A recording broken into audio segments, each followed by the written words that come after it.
Најголеми субвенции за струја ќе добиваат најсиромашните, тврди председателот на Регулаторната комисија за енергетика Марко Бислимовски.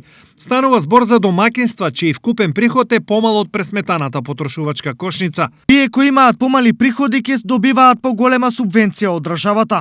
Како се зголемуваат тие приходи до одредено ниво, оваа субвенција ќе се намалува, а тие домакинства кои немаат проблем со плаќањето на електричната енергија нема да добиваат субвенција од државата. Како статистика, ќе ја земеме предвид потрошувачката кошничка.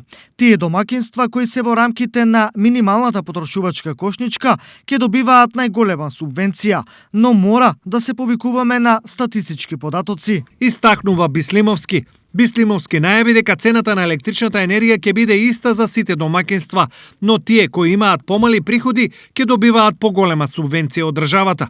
Инаку средствата кои ќе се издвојуваат за субвенционирање на трошоците за електрична енергија нема да се уплаќаат на сметка на домакинствата, туку на операторот.